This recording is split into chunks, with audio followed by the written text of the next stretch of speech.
नमस्कार साथियों, स्वागत है आपका मेरे YouTube चैनल में। साथियों, आज की इस वीडियो में हम लोग बिहार पुलिस के लिए दोस्तों सेलेक्टेड प्रश्नों को लाए हैं, जो कि दोस्तों आपके आने वाले एग्जाम के लिए काफ़ी महत्वपूर्ण होने वाले हैं।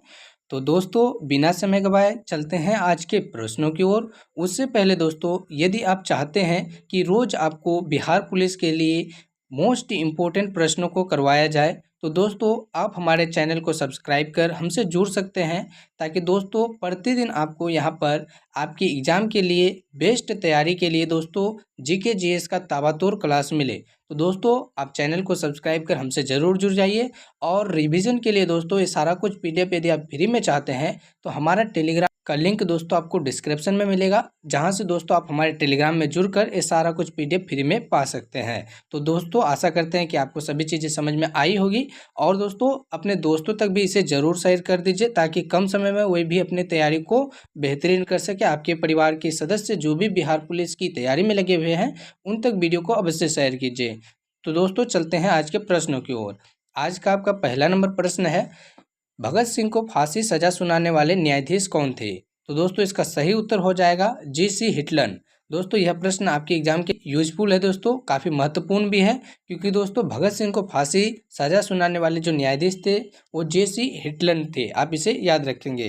प्रश्न संख्या दूसरा में आपसे पूछा जा रहा है, शिमला समझौता कब हुआ था? तो दोस्तों आपको बता दें, शिमला समझौता और शिमला सम्मेलन में थोड़ा डिफरेंट जान ले आप। शिमला सम्मेलन दोस्तों 1972 ईस्वी में हुआ था भारत पाकिस्तान के बीच, और शिमला समझौता भी दोस्तों भारत पाकिस्तान के मध्य भी ही हुआ था।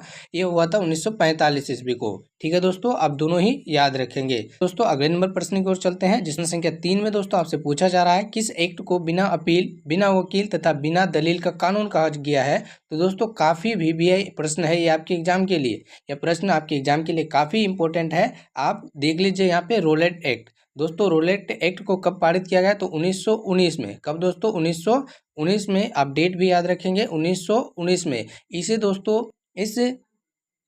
इस एक्ट को दोस्तों काला कानून के नाम से भी जाना जाता था। आप याद रखेंगे काला कानून दोस्तों, क्योंकि इस एक्ट के तहत बिना किसी अपील के दोस्तों केवल शक के बुनियाद पर व्यक्ति को अंग्रेज सरकार गिरफ्तार कर सकती थी एवं उसे सजा भी सुना सकती थी।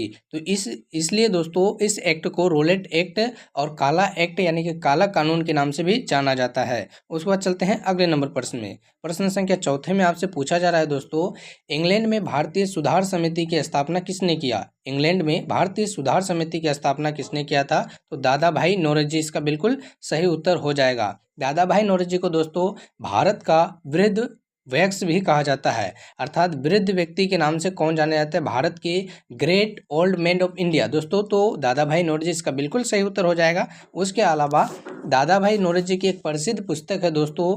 प्रसिद्ध पुस्तक क्या है दोस्तों? इनकी पुस्तक का नाम है poverty and un British rule in India. Poverty and un British rule in India दादा भाई नौरोजी की एक प्रसिद्ध पुस्तक है, जिसमें उन्होंने दोस्तों भारतीय व्यक्तियों के आय का आकलन सर्वप्रथम किया था। कितने रुपए किया था? तो 20 रुपये किया था दोस्तों। आप याद रखेंगे, अभी प्रश्न काफ़ी इंपॉर्टेंट है। और दादा भाई नौरोजी दोस्तों फारसी थे। कैसे व्यक्ति थे? तो फारसी थे। आप इसे याद रखेंगे, जो कि भारत के लिए बहुत ही अच्छे अच्छे काम किए हैं। चलते हैं दोस्तों अगले नंबर प्रश्न की ओर। प्रश्न संख्या 5 में आपसे पूछा जा रहा है, निरंकारी आंदोलन की शुरुआत, कौन से आंदोलन दोस्तों? निरंकारी आंदोलन की शुरुआत किसने किया था?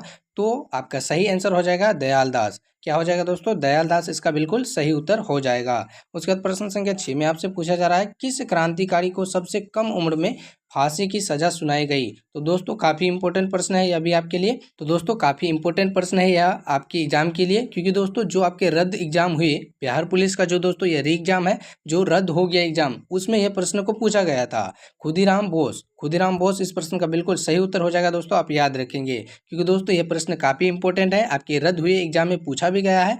और ऐसे भी दोस्तों ये प्रश्न पूछा जाता है जनरल कंपटीशन के हर एक एग्जाम में। दोस्तों जितने भी स्टेट एग्जाम है उसमें ये प्रश्न पूछे गए हैं। आप इसे देख सकते हैं, प्रीवियस ईयर का काफ़ी मोस्ट इंपॉर्टेंट प्रश्न है आप। तो दोस्तों इसी तरह के प्रश्नों को लगातार करने के लिए और अपने एग्जाम में बेहतरीन प्रदर्शन के लिए आप हमारे चैनल को अभी तक सब्सक्राइब नहीं किए हैं तो चैनल को सब्सक्राइब करके हमसे जुड़ जाइए। टेलीग्राम में दोस्तों ये सारा कुछ पीडीएफ पाने के लिए आप जुड़ सकते हैं। चलते हैं अगले नंबर प्रश्न में। अगला नंबर प्रश्न हो जाएगा आपका प्रश्न संख्या 7। केसर-ए-हिंद की उपाधि जलियांवाला बाग हत्याकांड के दौरान दोस्तों किसने त्याग दिया था? किसने त्याग दिया था? सबसे पहले जान लीजिए दोस्तों, केसर ए हिंद की उपाधि महात्मा गांधी को मिला था। क्यों मिला था दोस्तों?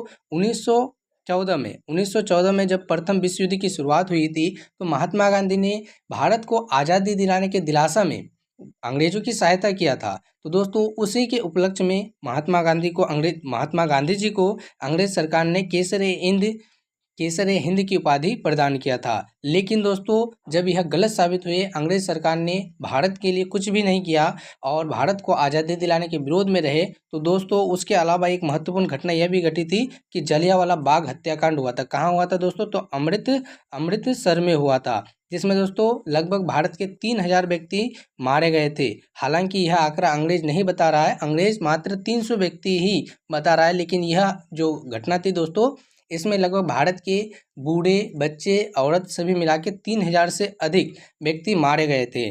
दोस्तों यह कब हुआ था? 13 अप्रैल 1919 को हुआ था। कहाँ हुआ था? अमृतसर में हुआ था। तो दोस्तों इस घटना के बाद महात्मा गांधी ने केसरिए हिंद की उपाधि को त्याग दिया था। केसरिए हिंद की उपाधि किसे मिली थी और किसने त्यागा था? तो महात्मा गांधी जी ने ही त्यागा था, इसे ही मिली थी। तो दोस्तों आप इसे याद रखेंगे, ठीक है दोस्तों। तो ऐसे प्रश्न आपके एग्जाम में पूछे जाते हैं। चलते हैं अगले नंबर प्रश्न की ओर। अगला नंबर प्रश्न में आपसे पूछा जा रहा है दोस्तों, गदर पार्टी की स्थापना किसने किया था? तो गदर पार्टी की स्थापना लाला हरदयाल ने किया था। लाला हरदयाल ने किया था दोस्तों, आप इसे याद रखेंगे। और पूछा जाता है कि गदर पार्टी की स्थापना कब हुई थी? तो 1913 ईस्वी में लाला हरदयाल जी ने किया था। कहाँ किया था? तो सैन फ्रांसिस्को आप याद रखेंगे दोस्तों, सैन फ्रांसिस्को, आप इसे भी याद रख लीजिएगा।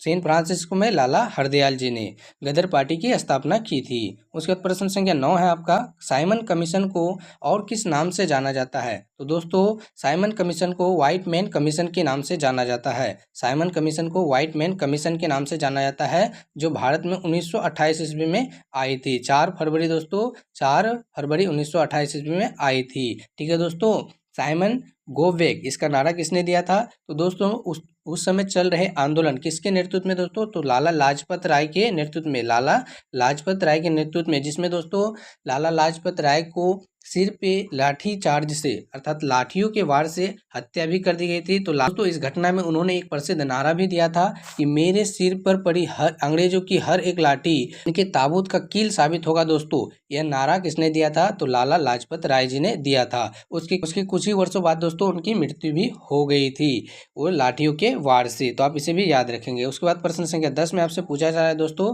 कांग्रेस का विभाजन किन दलों के बीच में हुआ? कब और किन दलों के बीच में हुआ? दोनों ही प्रश्नों का उत्तर जान लीजिए आप। तो दोस्तों कांग्रेस का विभाजन 1907 ईस्वी में हुआ था, गर्म दल और नरम दल में। जब 1907 में कांग्रेस का सूरत अधिवेशन चल रहा था दोस्तों 1907 में, तो कांग्रेस का विभाजन गर्म दल और नरम दल में हो गया था। आप इसे भी याद रखेंगे दोस्तों। सूरत अधिवेशन, कांग्रेस का जब सूरत अधिवेशन हो रहा था 1907 ईस्वी में, तो कांग्रेस का 2 जगह विभाजन हो गया था, अर्थात बढ़ गया था, एक गर्म दल में और एक नरम दल में। और दोस्तों आपसे पूछ लिया जाए कि गर्म दल और नरम दल के बीच आपस में मिलाप कब हुआ? तो दोस्तों 1916 ईस्वी में लखनऊ समझौता के दौरान, 1916 ईस्वी में कांग्रेस के लखनऊ समझौता के दौरान। तो आप इसे भी याद रखेंगे। दोनों ही प्रश्न आपसे पूछे जा सकते हैं, काफी इंपॉर्टेंट है। चलते हैं अगले नंबर प्रश्न की ओर।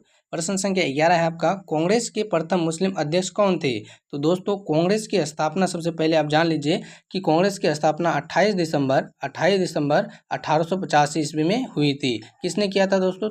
तो अंग्रेज अधिकारी दोस्तों A.O. ह्यूम ने की थी। A.O. ह्यूम ने कांग्रेस की स्थापना 28 दिसंबर 1885 ईस्वी को मुंबई ग्वालियर तेजपाल संस्कृत कॉलेज के दोस्तों पास किया था, अर्थात जगह का नाम मुंबई तेजपाल संस्कृत कॉलेज है। कब किया था? 28 दिसंबर 1885 को। इसमें दोस्तों प्रथम अध्यक्ष जो थे, यदि प्रथम अध्यक्ष पूछ लिया जाए तो व्योमेश चंद्र बनर्जी हो जाएंगे, व्योमेश चंद्र बनर्जी अर्थात W.C. बनर्जी। यदि दोस्तों आपसे प्रथम मुस्लिम अध्यक्ष पूछ लिया जाए तो हो जाएंगे बदरुद्दीन तैयब जी। दोस्तों यह प्रश्न आपकी एग्जाम के लिए काफ़ी इंपॉर्टेंट है, क्योंकि प्रीवियस ईयर का प्रश्न है और दोस्तों काफ़ी बार पूछा भी गया है। बदरुद्दीन तैयब जी भारतीय राष्ट्रीय कांग्रेस के प्रथम मुस्लिम अध्यक्ष बनने वाले व्यक्ति थे और पहले अध्यक्ष दोस्तों व्योमेश चंद्र बनर्जी थे। और दोस्तों उसके अलावा आपसे पूछ लिया जाए कि कांग्रेस के प्रथम अंग्रेज अध्यक्ष कौन थे, तो जॉर्ज यूले। जॉर्ज यूले आपका बिल्कुल सही उत्तर हो जाएगा। फारसी अध्यक्ष कौन थे, तो जैसे कि ऊपर में आपको बताया गया कि दादा भाई नौरोजी भारतीय राष्ट्रीय कांग्रेस के दोस्तों प्रथम फारसी अध्यक्ष थे। ठीक है दोस्तों, तो आपको प्रथम मुस्लिम अध्यक्ष के साथ साथ सभी कुछ जानकारी मिल चुकी होगी और इसकी स्थापना भी दोस्तों 1885 आप याद रखेंगे। और दोस्तों यदि कुछ भी छूटा है तो कमेंट के माध्यम से उसे जरूर पूछ लीजिए, आपको उसका भी जवाब मिल जाएगा। चलते हैं अगले नंबर प्रश्न में। अगला नंबर प्रश्न, प्रश्न संख्या 12 है आपका, मराठा साम्राज्य के संस्थापक कौन थे, तो दोस्तों शिवाजी इसका बिल्कुल सही उत्तर हो जाएगा। मराठा साम्राज्य के संस्थापक शिवाजी थे। और दोस्तों ये प्रश्न भी पूछा जाता है कि शिवाजी के समय वह अपने राज्य से भू राजस्व के रूप में कितने प्रतिशत लगान वसूलते थे, तो 33% भू राजस्व के रूप में दोस्तों अपने राज्य का वो लोग 33% लगान वसूल करते थे। ये भी प्रश्न आपसे पूछा जाता है। प्रश्न संख्या उसके बाद 13 है, शिवाजी द्वारा लगाए गए 2 कर कौन से थे, तो दोस्तों यह भी प्रश्न आपके प्रीवियस ईयर का प्रश्न है। चौथ एवं सरदेश मुखी शिवाजी द्वारा लगाए गए 2 महत्वपूर्ण कर थे। ठीक है दोस्तों, जैसे कि और कर दोस्तों कितना प्रतिशत था, तो 33% था। आप इसे भी याद रख लीजिएगा। चौथ और सरदेश मुखी आपके एग्जाम में पूछा गया प्रश्न है, तो आप इसे इग्नोर नहीं कीजिएगा। चलते हैं अगले नंबर प्रश्न में। प्रश्न संख्या 14 है आपका, स्वतंत्र भारत के प्रथम गवर्नर जनरल कौन थे, तो दोस्तों स्वतंत्र भारत के प्रथम भारतीय यदि आपको गवर्नर जनरल पूछ लिया जाए तो आपके हो जाएंगे सी राजगोपालाचारी अर्थात चक्रवर्ती राजगोपालाचारी। लेकिन दोस्तों आपको स्वतंत्र भारत का प्रथम गवर्नर जनरल कहा गया है सिर्फ, तो वो हो जाएंगे माउंटबेटन, लॉर्ड माउंटबेटन बिल्कुल सही उत्तर हो जाएगा। यदि प्रथम भारतीय गवर्नर जनरल पूछा जाए स्वतंत्र के तो सी राजगोपालाचारी अर्थात चक्रवर्ती राजगोपालाचारी आपका बिल्कुल सही उत्तर हो जाएगा। उसके बाद प्रश्न संख्या 15 है, ये भी काफी महत्वपूर्ण प्रश्न है आपके हिस्ट्री सब्जेक्ट से। रंगीला बादशाह किसे कहा जाता है, रंगीला बादशाह के नाम से कौन जाने जाते थे, तो दोस्तों मोहम्मद शाह को रंगीला बादशाह के नाम से जाना जाता था। मोहम्मद शाह को रंगीला बादशाह के नाम से जाना जाता था। और दोस्तों किस वंश से संबंधित थे, तो दोस्तों मुगल वंश के संबंधित थे। मुगल वंश के संस्थापक कौन थे दोस्तों, तो बाबर थे।